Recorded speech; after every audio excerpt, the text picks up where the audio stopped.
Alright guys, I got this great idea to improve ratings. I'll tell the audience about all the medical issues I have. I'll have Austin Theory sit back there with me, and I'll say, if you steal from me again, I'll kill you. Ha ha ha! It's such good shit. I'm a genius, pal. Laurinaitis, tell them I'm a genius. The people power! Close enough. Ha ha ha! I'm John Renton with my review of WWE Raw from Long Island. Okay, this show was a remarkable improvement over the last few weeks, but that doesn't mean it was all good. There was some stuff that I actually enjoyed, and then there was some stuff where I'm like, boy, they really don't know what they're doing. I don't think Vince knows who Austin Theory is. I don't think he knows what city he was in. I don't think he knows what year it is. He knows how to count money. He knows that he has a whole lot of money, especially from the TV contracts for the next couple of years. Ha ha ha!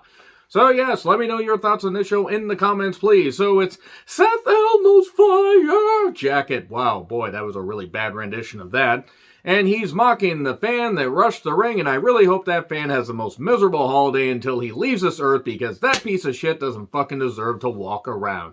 Goddamn idiot. Fuck his parents for giving birth to him. No wire hangers, you shoulda. Moving on from that, he mentions how it's breaking news. It's going to be him versus Big E at day one. Not day one-ish, because hopefully the Usos will not be the driving force behind that pay-per-view or really anything.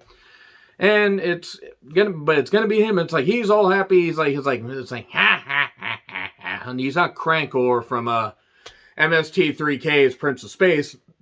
And yes, I said Crankor, not Crank Whore. Anyway, here's Finn, and Finn is like, okay, Seth, you brutally fisted and pounded me before. I'm going to brutally fist and pound you back. Who doesn't love to see two men in incredible shape brutally pound and fist each other? I know I do. Always search history, and we'll be taking no further questions on this.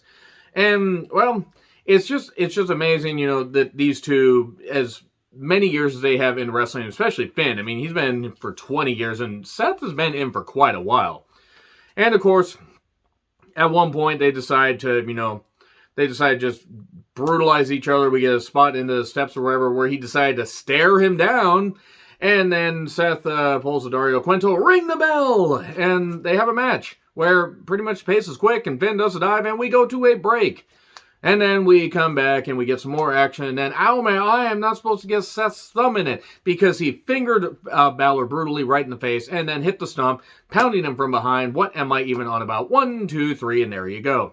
And then Vince is backstage with Austin Theory saying he has IBS and he has an ingrown toenail. That actually would explain why he gets frustrated for no goddamn reason and why he seems to have no idea where he's at. Some medical issue. He's got to have something going on. Seth hasn't seen well for a bit because he's trying to laugh off the fact that fan was really goddamn stupid. But Vince really doesn't look well. And, I mean, he has not looked well for the last few years.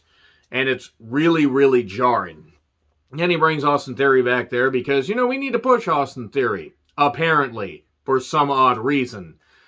And he says, well, you know, you got to expect the unexpected. Wow, you didn't expect that. Vince, you just flashed your genetic jackhammer. I know. Ha ha. So anyway, he did say, if you steal from me again, I'll kill you. Vince, wanting to commit murder on live television. It's not the weirdest thing that Vince has said. Remember what he said that he was going to have happen to Sarah, Undertaker's former wife, with the motorcycle gang? I'm not going to say the phrase, and please don't say it in the comments. Rather not have that word on there, but you know what I'm talking about. If you know, you know. It was uncomfortable. And still not the weirdest thing that Vince has done. He also wrestled his own daughter on that same pay-per-view. Anyway, wait. No, I think I might be mixing up the years. The whole point is it was creepy. So Becky and Liv are going to have a contract signing. And cool, all right, they're out there. Sonya's there moderating, looking great as always. Becky just having a blast, sinking her teeth in this heel roll. And then Liv, she forgot to wear pants. Stop thinking about it, Kier. I know you're you stop it, Kier. Get some help. Also, Kier, I'm 100% in your corner. Keep being you. Keep being awesome. Anyway, but stop thinking about it. You get some help. So Becky knocks the Islanders, knocks Liv and everything, and the Islanders haven't won anything for a while. I guess I haven't paid that much attention to hockey. It doesn't shock me the Islanders are not that good. They've kind of been a tank franchise for a bit. And Liv then said that I let my fist do the talking. She, just brutalized and fisted Becky, fisting the man. Usually I got to pay extra if I want a woman to fist me, but that's all I'm going to say on the subject. At least until the cases are settled. And she says, Yeah, what was it? Talking about, like, your big fat greedy contract is the reason that my friends are gone or whatever. And this isn't Liv's fault. Liv delivered this material well. I was worried at first because I was like, okay, Liv hasn't gotten a ton of promo time. When she's gotten it, she's mostly delivered and has absolutely improved, especially in the ring. I was worried at first. She got it, and it got better. But come on. We all know that Vince and, not Tony Khan and all the idiot stooges that Vince McMahon has in his inner circle jerk are the reasons why so many people have been fired, because they hired too many goddamn people pulling a WCW on freaking steroids in the Monday Night War era, maybe even times 20, because they signed a whole lot of people, and then they were like, we got to cut some people, but let's just cut people in the middle of a time where, oh yeah, maybe we should have, treated them with more respect. I mean, except Sarah Logan. Seriously, I don't really have any sympathy for her or her husband. If you know, you know. Maybe, I don't know. Don't be the end result of 3 generations of first cousins marrying and reproducing, and you won't think like they do. That poor kid's fucked. Anyway, but they're having some good back and forth and everything. Becky delivering it well, Liv delivering it well, despite the material. Not her fault. And it's Team Liv versus Team Bex tonight. Then Orton yells at Riddle, and then, he's saying, we got to be ruthless. And then Orton gets a wig put on him. And because Orton was totally wigging out, if you'll see what I did there, I couldn't hit you on the head anymore with these puns, Riddle says, oh, sorry, poop. RK Bro versus Dolphin Root. Ah! The ways I don't care about a Raw Tag Team Championship match. Was it well wrestled? Yes, it was. And I didn't care one goddamn bit. Because, and honestly, guys, at this point, if you're coming to my channel for expert, wrestling analysis, what the fuck are you doing here? You come to expect jokes. You come for the wrestling, and you come for whatever. I'm not here to kink shame much. But, match is fine. There was a table bump, and man, that was really rude of Robert right there. And, yeah, RKO for 3. Cool. All right. RK Bro retains. Remember when tag titles actually meant something in WWE? Those were the days. All right. Then Owens tells Rollins, hey, by the way, if I beat Big E tonight, I'll be added to the match. You don't believe me? Go ask Adam. He's the bald guy. Actually, no, he's the long hair. Oh, you meant Pierce. You meant Pierce, not Edge Adam Copeland. Oh, I get it. I thought it was a Canadian influence and everything. So, here's Edge, and then we go to a break. Pierce and Rollins are talking, and Pierce says, I didn't say anything like that to Rollins. And then Sonya says, what happened after Rollins had left? And Pierce told her, well, it's not a bad idea. Then we cut to Edge, talking about sinking his teeth into the holes of the Raw roster. I may have misunderstood that, but whatever, we might as well just go with that. And who's he going to face? AJ Styles? Finn Balor? Who's he going to face? Fucking Miz and Maurice come back. Okay, good on Miz for his job, what he did at Dancing with the Stars. Whatever. I didn't realize that show was still going on, but good for him. Genuine question, why is Maurice there? I know why Maurice is there. Because we're going to get a mixed tag match probably at day 1 for no goddamn reason. We're going to get Edge and Beth against Maurice and Miz.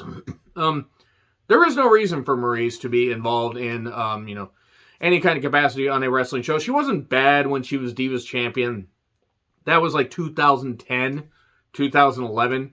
There's no reason, I think like into the very beginning of 2011, there's no reason for her to be here. She also sounded like she wanted to literally be anywhere else. She's trying to cut a promo. And I mean, granted, English is her second language. That's not her fault. She's just not very eloquent with scripted material. And also, it's The Miz. The lesser famous MJF. I'm sorry, I had to say that line. They reference that line a little bit during this, but who asked for this feud? Edge does not have that many matches left, and we thought, hey, let's have Edge take on Miz, but again, it is going to lead to that mixed tag match, which will hopefully be infinitely better than Miz and Maurice against Daniel Bryan and Brie Bella. That was a disaster. Not that it's shocking, given the 2 women involved, but still, let's move on from this, because I can already sense the people with the gender politics circling. I really couldn't give a damn if people get upset, because I would say the same if the women were really good and the men were shit in the ring. So anyway, you go on other shows while you leave your tag partners to, twist in the wind and get fired. Of course, Edge did have one line, and of course, because AEW did it, WWE doing it, totally fine here. You have other people saying your names on other shows just to get a reaction. And almost nobody reacted, or if they did, it was very muted. Also, I saw crowd shots, and it did not look like that venue was very full. The entire upper area was tarped off. It's like a Seattle Raw show. But anyway. All right, so yeah, we're gonna get that. We're gonna get that match. Okay, yeah, hooray, yay! That's what I want to fucking see is Maurice back in the WWE ring. Said not that many people. If you did, that's fine. Styles can't see. What in the frickin' miracle worker is going on here? Oh, it's a ruse. We bamboozled, snickerdoodled. Damn it! Now I want cookies. And I can't bake, so I'll have to go to the store. The Street Profits took on Majin Buu and Gable. My fucking goodness, this tag division sucks, is what I wrote down. Styles on commentary. He can't see, but then he can, because he's on commentary, yet he can't see. And then he can, and the Profits win. And almost is like, what the hell were you doing? Why were you pretending you couldn't see? Vince was talking to Theory about something. I don't think Vince knows. I didn't care, because it's Vince, and he's seriously, without even trying, he looks like a bulldog with, hanging his head out the goddamn window. I mean, seriously, I half expect like his goddamn, you could take his face off and form another face, for God's sakes. I am not an animal. Ha ha ha.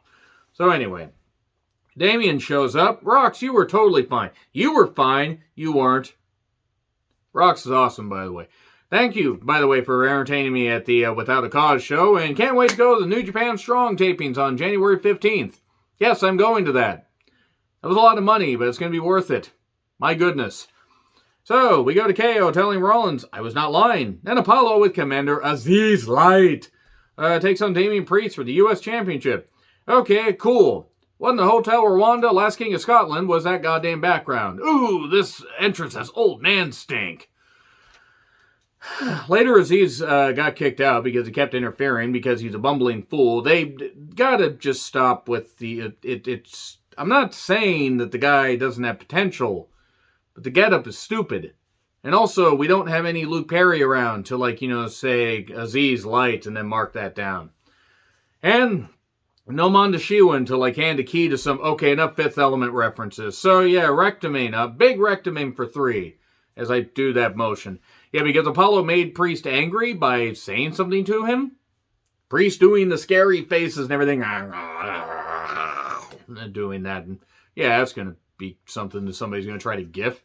The few fans I have that do gifs. Sonya and Pierce are saying, hey, Owens will be added if he beats Big E. Okay. Ray and Dominic took on Shelton and Cedric. My God, I remember when Shelton was taken seriously and Cedric was seen with potential. Dominic is fine in the ring. He's also bland as white bread. Minority on minority violence in Long Island. Anyway, so then we get a frog splash for 3. Cedric got pinned. Who's the next to go in the next round of cuts is my question. And I hope nobody, at least until after the Rumble. I would say until after Mania, because honestly, that way people maybe get a Mania paycheck.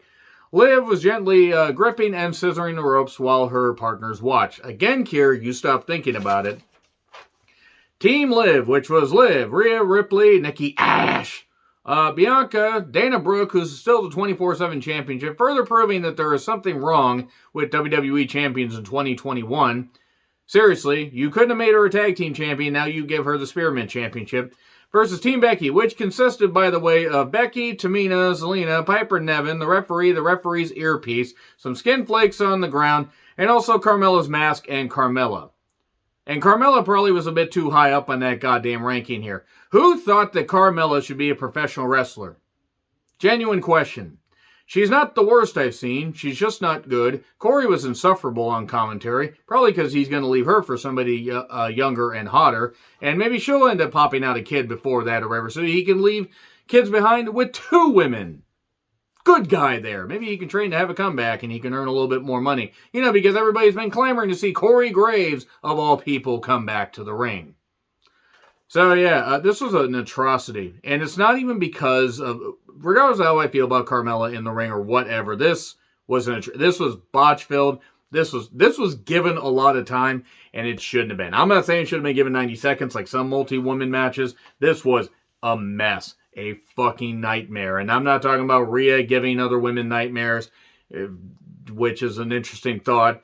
But, good God, Liv ended up pinning Tamina. Piper at one point just ran at the ropes.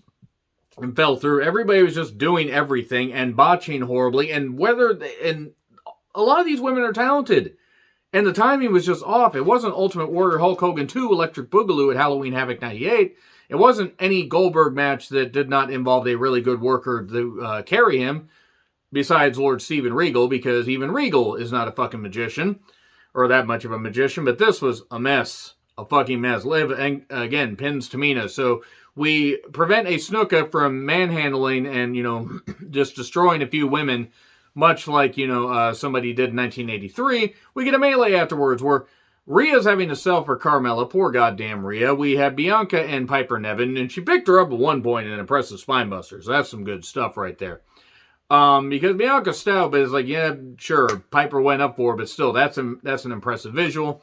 And we get Oblivion to Liv. Or to Liv. Liv gave the move to herself. No, she did that to Becky. Cool. All right, whatever.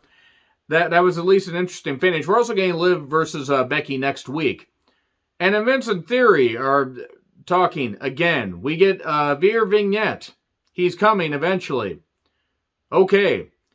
I think I will have about, a birthday or two before he appears on Raw. Lashley video package, same as Survivor Series. And as the days go by, Big E says he fears no Kevin. Or no Kevins, no Kevin, and, he doesn't fear any Home Alone. He probably should fear the Home Alone remake. If you've seen Home Sweet Home Alone, check out my review of it. Pretty much ripped it apart because it was ass. So, Vince slaps Austin Theory. Didn't see that coming, did you, bitch? Ha ha ha!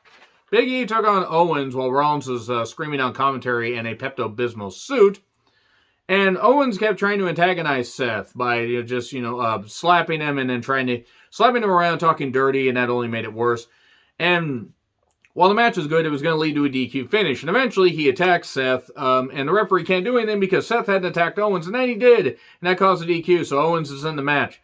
So we're getting Owens versus Big E versus Rollins. So one of two things. Owens signed a brief extension, or his contract's up sometime in very early 2022, and he is going to leave right after that because I don't see how Owens resigns. I think he's going to go. He's going to go where he wants to go. He's been there for about 7 years, or just about 7 years now. Big E's going to have to retain. I think Owens is going to be the one to take the fall. The show had its moments, and it had an overarching story, but my God, that 10-woman tag, that should have been so much better than it was. And it was not good. Anyway, agree, disagree with what I said, like, share, subscribe, Twitter handle in the description. I'm John Ritlin. I'll see you soon.